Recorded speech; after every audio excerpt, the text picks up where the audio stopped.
Olá, tudo bem? Estamos aqui para mais uma edição da EBD Online, realizada pela Primeira Igreja Batista do IPS. Eu sou a pastora Rosilane, estamos estudando a revista Palavra e Vida, hoje a lição 12. Você está convidada a abrir a sua Bíblia, o seu smartphone e estudarmos juntos a Palavra de Deus. Seja bem-vindo, seja bem-vinda. Vamos orar? Senhor, mais uma vez nós estamos aqui na Tua presença e viemos estudar a Tua Palavra, Senhor. Pedimos que o Teu Espírito Santo nos conduza, rogamos sabedoria que venha do alto, que venha da parte do Senhor, entendimento, inteligência, conhecimento da Tua vontade. Abre os nossos olhos, ó Deus, os nossos ouvidos para entender o ensino do Senhor nessa hora. Nós agradecemos pela Tua presença, pelo Teu grandioso amor e oramos em nome de Jesus. Amém. Amém. Vamos lá.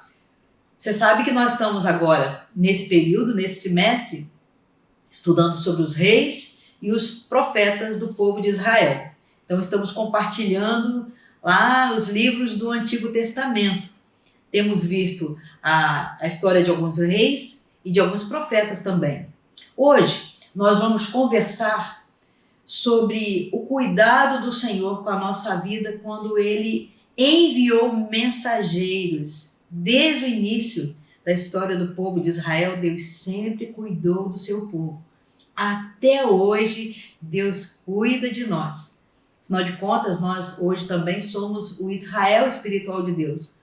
A palavra de Deus diz, no Novo Testamento, na carta de 2 Pedro, no capítulo 2, verso 9, assim: vós sois a geração eleita, o sacerdócio real, a nação santa, o povo adquirido, para que anuncieis as grandezas daquele que vos chamou das trevas para a sua maravilhosa luz. E diz assim: vós que antes nem erais povo, mas agora sois povo de Deus. Então nós somos povo de Deus desde o momento que recebemos Jesus no nosso coração, reconhecemos que Ele é o autor da vida, que é o único e suficiente Salvador, cremos nele, nos arrependemos dos nossos pecados e o invocamos.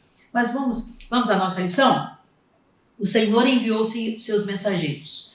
O texto base de hoje está no livro de 2 Crônicas, no capítulo 36, verso 15. Vamos ler comigo? Nós já vimos esse texto há 2 semanas atrás e agora nós vamos rever.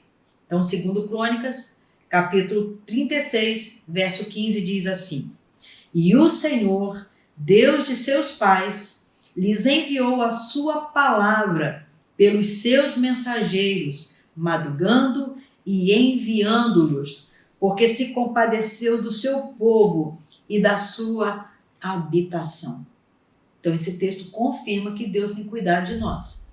Eu tenho convidado você, nestas últimas semanas, a todos os dias ler a meditação diária que vem na revista. Aqui está impresso de uma forma maior, mas você tem aí a leitura para segunda, terça, quarta, quinta, sexta, sábado e domingo.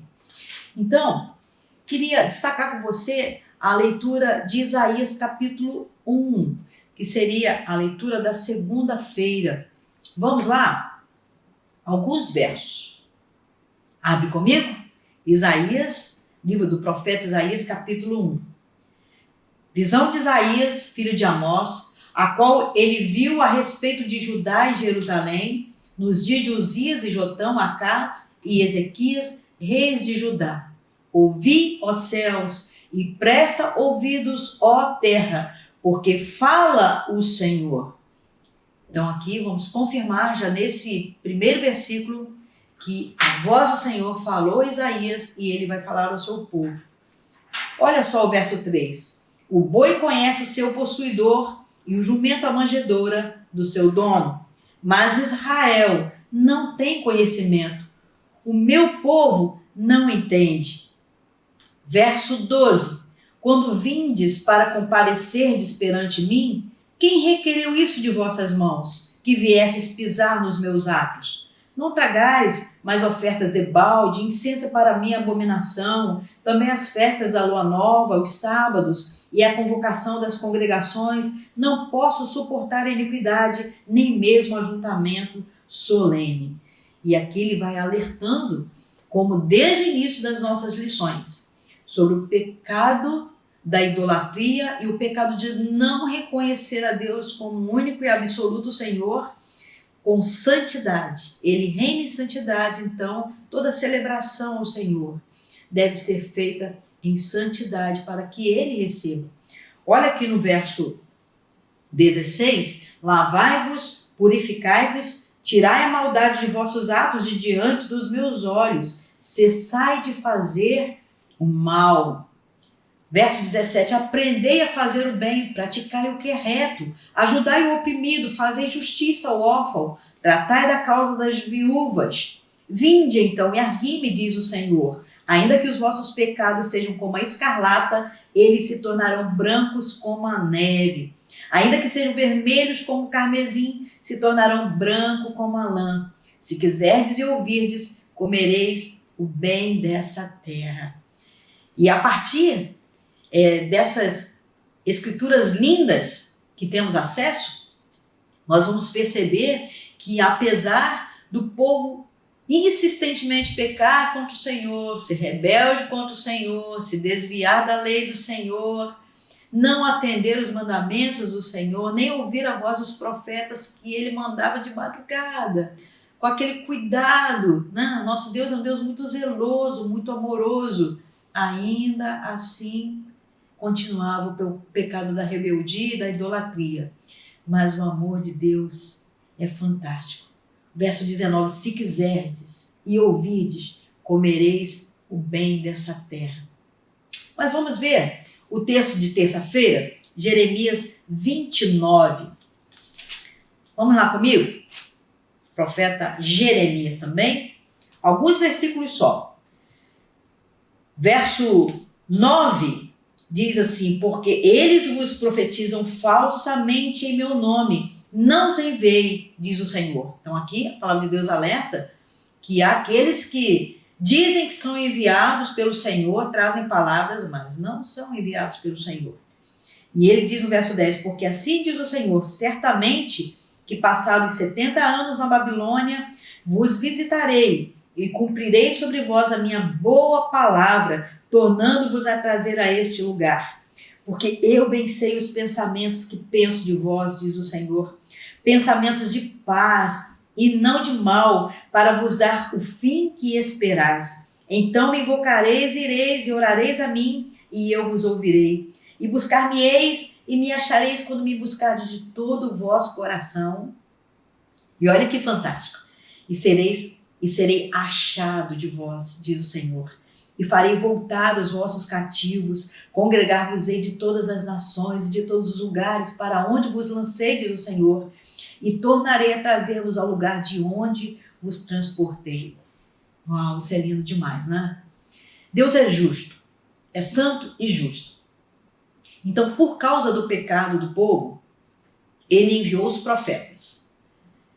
A insistência do povo em pecar trouxe consequências, punições. Por quê? Por causa da santidade de Deus e da justiça de Deus. Então, nós que somos pais, né, temos os nossos filhos, nós sabemos que quando os nossos filhos de pequeno, eles começam a errar, né, fazer uma pirracinha, bater num coleguinha, ou mesmo dar um tapa no pai ou na mãe quando não quer alguma coisa, se nós não ensinarmos, se nós não repreendermos, se nós não corrigirmos, a criança vai ficando cada vez pior. E aí chega uma idade que já não há mais controle, onde muitos pais dizem assim: eu já perdi a autoridade sobre meus filhos, porque passou o tempo de correção. O nosso Deus, ele nos ama tanto que para ele o tempo de correção é sempre o presente. Todos os dias Deus nos corrige porque ele nos ama, porque ele quer que nós cresçamos. Isso é uma coisa muito boa, é uma dádiva de Deus. E olha que, ao mesmo tempo que ele corrige e castiga, ele também diz: olha, depois eu vou tornar a trazer vocês para perto. Eu transportei vocês para um lugar de correção, né, de justiça, porque o próprio povo buscou isso através dos seus atos, mas agora ele vai trazer de volta, ele promete isso, porque ele tem plano de paz e não de mal para dar esperança e futuro. Olha que coisa linda. Olha agora o profeta Oséias no capítulo 2. A história do profeta Oséias, ela é muito interessante, porque Deus mandou o profeta Oséias casar com uma prostituta. E essa ordem do Senhor foi para Oséias, como profeta, mostrar ao povo que dessa forma o povo estava agindo contra Deus, se prostituindo contra Deus.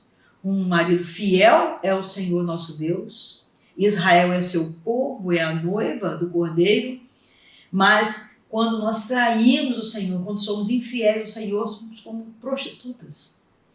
E Oséias passou por essa experiência.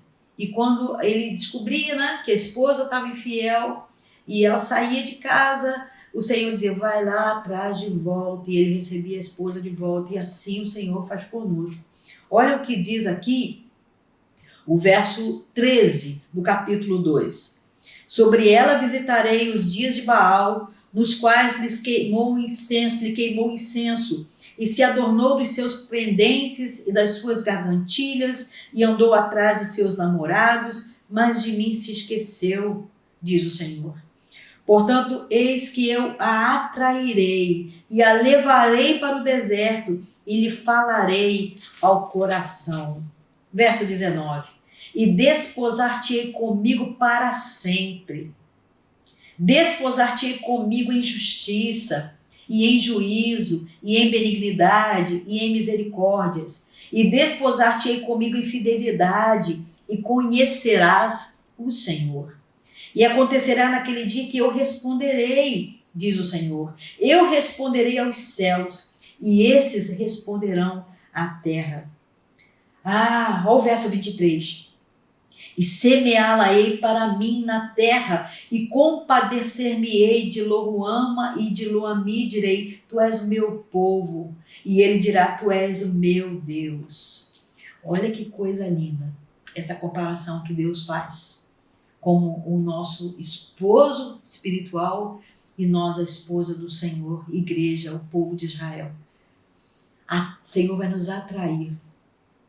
Eu tenho aprendido do Senhor um pouco mais sobre essa expressão dele como Senhor, porque nós temos uma falsa ideia na nossa cultura, nos nossos costumes, de que Senhor significa peso, quem manda, quem obriga, quem castiga, quem pune, quem paga se recebe, né? Mas o nosso Deus não é assim. Essa não é a ideia do senhorio de Deus correta. Deus, ele é Senhor, e a Bíblia o revela como Senhor a partir de Gênesis capítulo 2 por causa do seu amor. Porque Deus sendo o nosso dono, aquele que nos criou, olha só, o dono porque ele criou, nos criou. O dono porque ele nos sustenta. Ele fez a terra para nos sustentar. O dono, porque ele nos ama. Ele providenciou perdão para os nossos pecados. Então, o nosso Deus é um Deus zeloso, é um Deus cuidadoso. Quero ver com você também o texto de Ezequiel, capítulo 3, versos 5, 12, 14 e 27. Dá tempo para abrir aí? Ezequiel, capítulo 3. Vamos comigo? Vamos lá. Verso 5. Porque tu não és enviado a um povo de fala estranha, nem de língua difícil, mas a casa de Israel.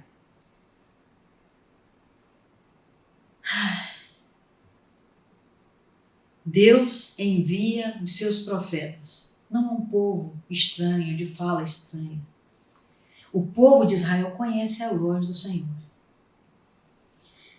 A palavra de Deus confirma isso lá em João, capítulo 10, no Evangelho de João, capítulo 10, quando fala sobre Jesus como o bom pastor. Ele diz que o bom pastor dá sua vida pelas ovelhas e as ovelhas ouvem a sua voz e o conhecem. Nós conhecemos a voz do Senhor. Por isso, quando o profeta do Senhor fala, nós sabemos que é Deus que está falando, não há confusão. E Ele mesmo é responsável por nós. Olha o verso 12. Levantou-me o Espírito. Não, o profeta Ezequiel dizendo, levantou-me o Espírito e ouvi por detrás de mim uma voz de grande estrondo que dizia, bendita seja a glória do Senhor desde o seu lugar. E ouvi o barulho das asas dos animais que tocavam uma nas outras, e o barulho das rodas defronte deles, e o sonido de um grande estrondo. Então o Espírito me levantou e me levou, e eu me fui muito triste, no ardor do meu espírito. Mas a mão do Senhor era forte sobre mim. Verso 27. Mas quando eu falar contigo, abrirei a tua boca e lhes dirás, assim diz o Senhor, quem ouvir, ouça, e quem deixar de ouvir, deixe, porque a casa rebelde são eles. Então Deus tem cuidado de nós através dos seus profetas. Deus tem cuidado de nós, trazendo palavra de exortação, de repreensão, de direção, para conserto, para ajuste, porque todos nós sabemos o que é pecado, todos nós. Um bebezinho, uma criancinha, ela sabe o que é erro. Ela sabe, e se não sabe, ela começa a aprender desde cedo. Mas nós conhecemos os erros contra Deus, porque Deus fala com toda a criação. Deus fala, e fala com o seu povo de uma forma especial, com amor, com cuidado. Então nós vimos aqui alguns textos que fizeram parte da nossa leitura diária. Vamos voltar agora para o texto de 2 Crônicas, capítulo 36, verso 15. E o Senhor, Deus de seus pais, lhes enviou a sua palavra pelos seus mensageiros, madrugando e enviando-los, porque se compadeceu do seu povo e da sua habitação. Por que é necessário Deus se compadecer de nós? Por que é necessário Deus mandar profetas de manhã, de madrugada, de noite? Você sabe que hoje, até hoje em dia, né, você consegue ouvir a palavra do Senhor, o anúncio da palavra do Senhor, qualquer hora do dia. Então, agora com a internet, gente, qualquer hora que você ligar, você encontra pessoas ensinando a palavra de Deus, profetas de Deus. Os batistas mesmo, tem muitos pastores espalhados pelo mundo anunciando a palavra de Deus. Então nós temos um Deus que cuida de nós. Nós somos propriedade do Senhor. Nós precisamos estar atentos. Deus tem compaixão de nós. O autor da lição, ele diz assim que, não obstante, está bem claro que Deus não tem nenhum compromisso com os erros do povo de Israel, nem com a sua desobediência. Não há como negar a compaixão do Senhor pelo seu povo. Diligência quer dizer que Deus ele está cuidando de nós nos mínimos detalhes. Ele tem um zelo especial. A compaixão de Deus, você já parou para pensar se você tem compaixão ou não?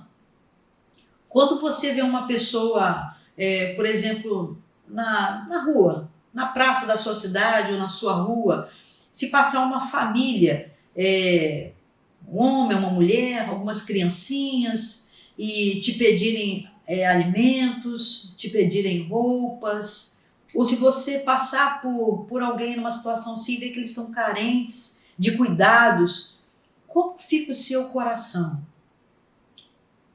Como fica o meu coração? Dói dentro da gente? Dá vontade de solucionar todos os problemas? Quando você vê pessoas embaixo de viadutos, um frio, ou quando você anda à noite pela cidade e vê alguém deitado na calçada com um cobertor fino e às vezes sem cobertor, todo encolhido. Não dá vontade de você prover um abrigo para aquela pessoa? Não dói por dentro? Se nós sentimos isso, quando vemos um outro ser, há pessoas que se condoem também por animais. Também me condoo por animais, quando vejo sofrendo. O nosso Deus tem um sentimento muito maior por nós. Quando estamos longe da sua presença por causa do pecado. Por quê? Porque o pecado, a primeira coisa que o pecado faz é nos afastar do Senhor. Separa a gente do Senhor. E foi por causa disso que Cristo veio ao mundo. Porque estávamos completamente separados do Senhor. E Jesus veio para nos livrar dos nossos pecados, perdoar os nossos pecados. Então, nosso Deus é um Deus cheio de compaixão. Se você fosse Deus, e você sabendo já das leis de Deus e da santidade de Deus, faça uma ideia aí, se você fosse Deus e você tivesse que punir você pelos seus pecados, se tivesse um quadro de punições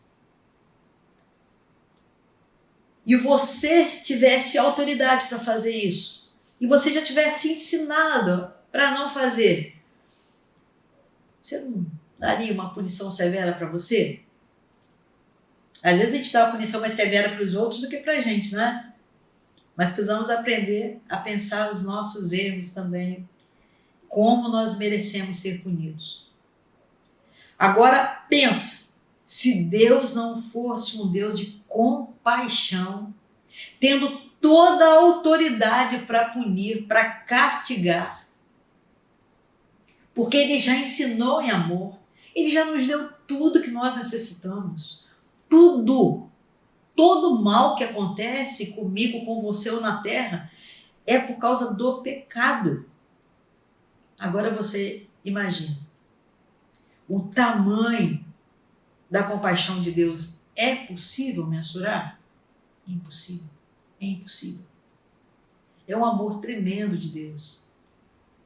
Quantos maridos, na posição do profeta Oséias, quando sabem de uma infidelidade da esposa, não recebem de volta? Quantas esposas, quando sabem da infidelidade dos maridos, não recebem mais de volta? Mas o nosso Deus, mesmo com as nossas infidelidades, Ele permanece fiel, porque não pode negar-se a si mesmo. Grande é o amor do Senhor. Deus, Ele é misericordioso com as nossas falhas. O autor também destaca que hoje em dia nós superestimamos, a expressão que ele usa na página 124 da revista, superestimamos a compaixão de Deus. Ela é grande e acabamos de falar sobre isso. Mas não subestimamos a sua justiça. Queremos um Deus de grande compaixão. Mas, Senhor, me poupa da sua justiça. Ó Deus, tem misericórdia de mim. Como fazemos isto, não é? Como as pessoas vivem isso? Como a graça do Senhor está lá. Pode-se fazer tudo de errado porque Deus é bom, Deus é amor e se esquece da justiça de Deus. Um Deus justo e verdadeiro. O autor diz aqui também, em segundo lugar, nossas palavras sobre Deus para as pessoas expressam o desejo sincero de vê-las livres do pecado e santas para viver o Evangelho de Cristo. Epa! O autor aqui agora da revista, ele está nos chamando a exercitar o mandamento do Senhor, a lei do Senhor, no relacionamento com o próximo.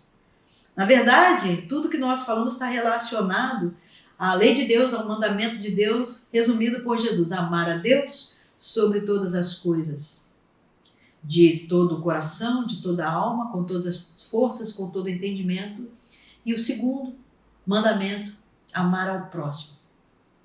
Será que nós temos amado o próximo a ponto de termos compaixão também quando o próximo está em pecado, ou o nosso comportamento ajuda que a outra pessoa não peque, que ela conheça Deus Santo.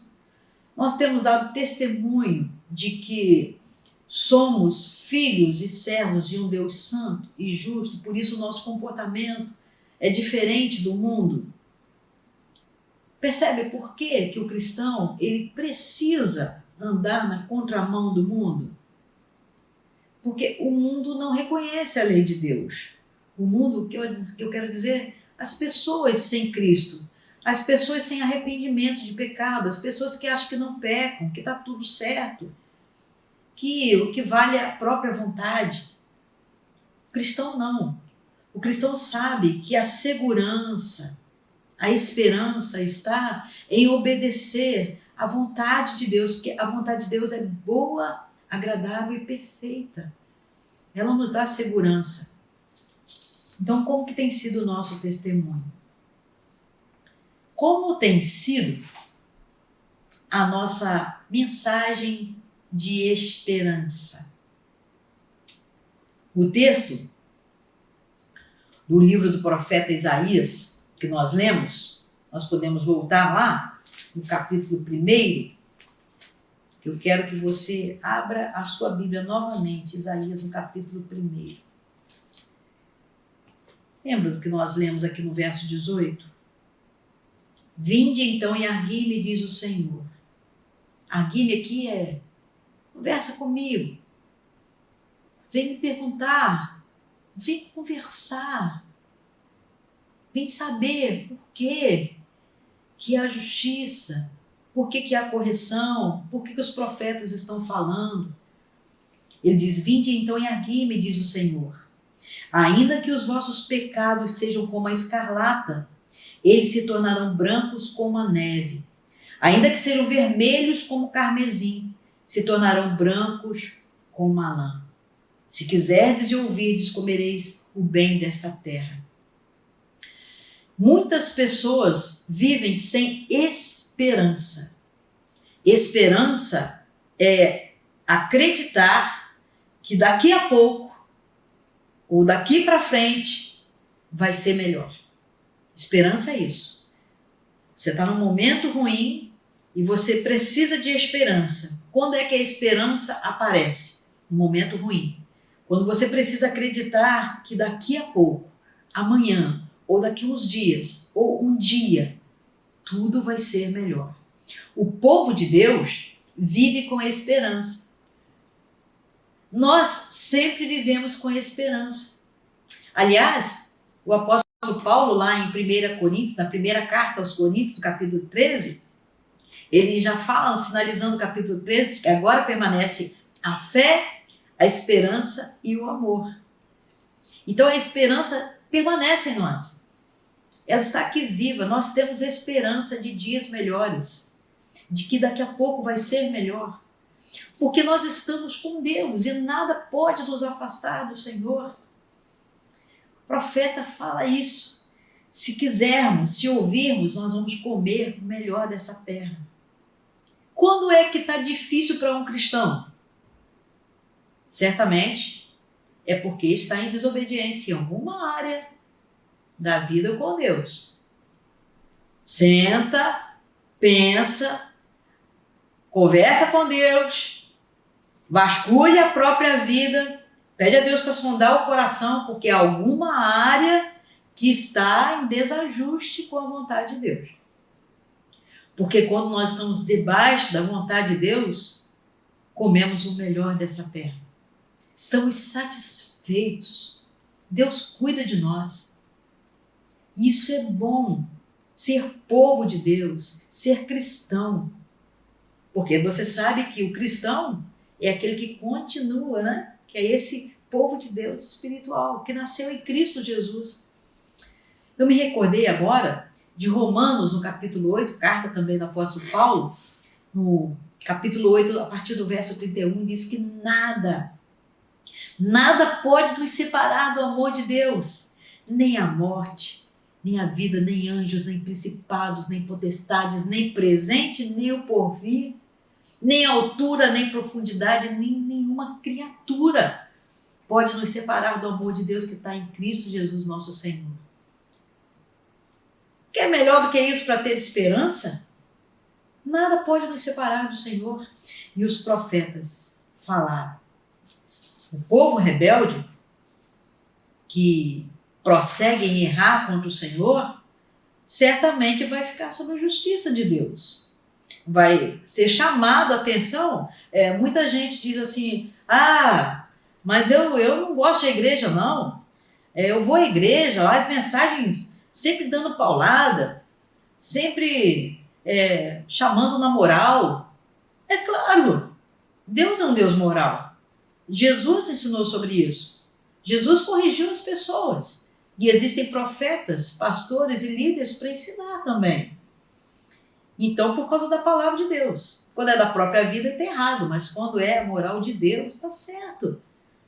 E por que achar ruim? Por quê? Se está andando no caminho certo, vai ser edificado e vai estar pronto para outro.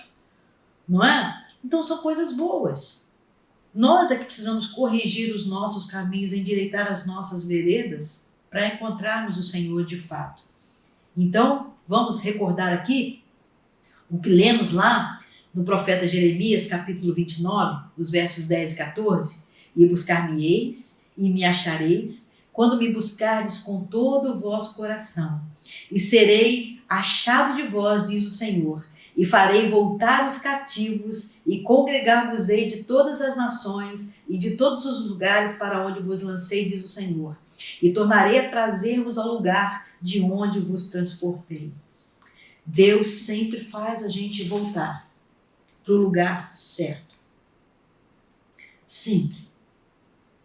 É bom quando a gente tem oportunidade de corrigir os nossos erros.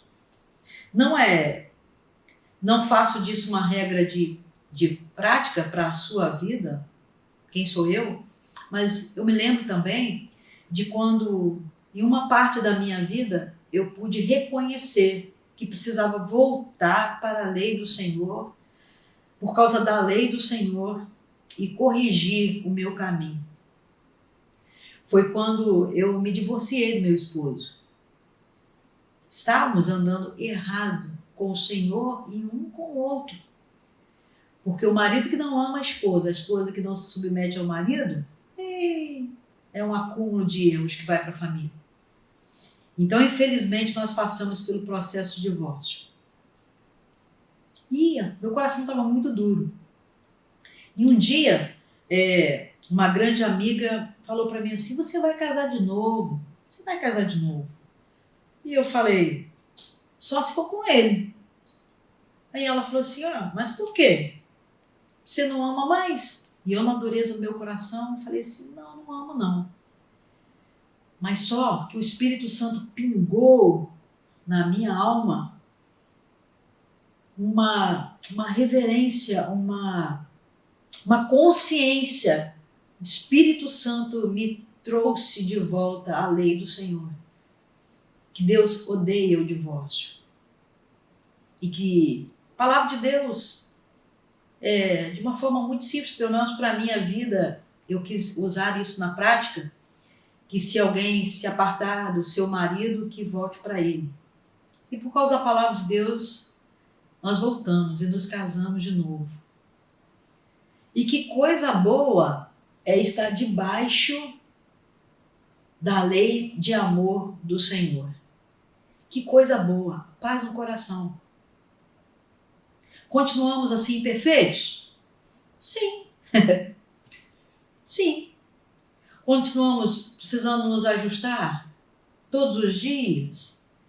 Cuidar um do outro todos os dias? Reconhecer erros e corrigir todos os dias? Sim, mas está muito melhor do que antes. Por causa do reconhecimento da autoridade da palavra de Deus. Então a própria palavra de Deus já nos ensina tanto. Mas Deus manda profetas também, pastores, para nos ensinarem, para nos estimularem a obedecer a palavra de Deus, porque há segurança, há esperança. O nosso Deus é um Deus zeloso, é um Deus de amor. Ele quer o nosso bem. Bom, Qual o resultado desse novo casamento? Família está junto. As reuniões em família, estamos juntos, eu e meu esposo, o Heron. Estão juntos os nossos filhos, Anne, Arnon e Ruth. Estão juntos os nossos netinhos, Iris, Helena e Benjamin. Estamos juntos. Não há ninguém separado. Olha que coisa boa. A festa continua em família por causa da bondade do Senhor. Então eu quero te estimular agora a pensar que Deus é assim amoroso e que nós é que precisamos sempre corrigir. Não é continuar a pecar, é continuar a obedecer. Não é melhor? Muito melhor, não é? Assim como Deus é zeloso, nós temos sido zelosos com Ele. A grande comissão que o Senhor nos deu de ir por todo mundo, pregar o Evangelho a toda criatura, ensinar a guardar as coisas de Deus, todos os dias ensinar a guardar as coisas do Senhor. Estamos sendo zelosos, cuidadosos nisso? Ou somos só cristãos de 4 paredes, de cultuar na igreja ou de cultuar só pela internet? E o ID, a obediência de anunciar Jesus. Como você e eu temos feito isso? Nosso testemunho, como já falamos, expressa a compaixão de Deus. De fato, o amor de Deus está derramado nos nossos corações a ponto dos outros perceberem que nós amamos porque Deus nos amou primeiro. E precisamos viver em amor, amar a Deus sobre todas as coisas e ao próximo também. Isso está transbordando na nossa vida. E uma última pergunta. Você tem o coração cheio de esperança? Ou você já está desistindo? Há muitos cristãos desistindo por aí. Precisam buscar ao Senhor aquele arder da presença do Senhor. Eu quero te estimular agora a fechar os seus olhos, pensar um pouco na sua vida com Deus, no amor de Deus, na graça de Deus, e não culpar, nem julgar Deus. Quem somos nós para culpar ou julgar Deus? Por qualquer coisa de mal que tenha nos acontecido. Olhe em volta. A bondade do Senhor, ela é expressa em tudo. Reconheça o seu erro e reconheça a perfeição de Deus. E peça a Deus para te encher do Espírito Santo, para que o transbordar do Espírito Santo de Deus em você, esse acesso à presença do Senhor, que o Espírito Santo faz quando está na nossa vida, desde o momento que Jesus vem à nossa vida, ao nosso coração, desde o momento que cremos nele e entregamos a nossa vida para ele, reconhecendo que ele é o nosso Senhor, ele manda em nós e nós temos prazer e alegria em obedecer por causa da segurança. Faça essa oração e peça: Senhor, eu estou aqui, sonda o meu coração, sonda os meus caminhos. Obrigado pela tua palavra, guia-me na tua palavra, a tua palavra é a verdade, para que eu possa me deleitar no Senhor, ter alegria no Senhor durante todos os dias da minha vida e habitar na casa do Senhor por longos dias. Que o Senhor Jesus Cristo te abençoe, a sua vida, a sua casa, o seu trabalho, por onde você estiver, que a bênção do Senhor seja sobre você. É o que eu peço a Deus em nome de Jesus. Amém.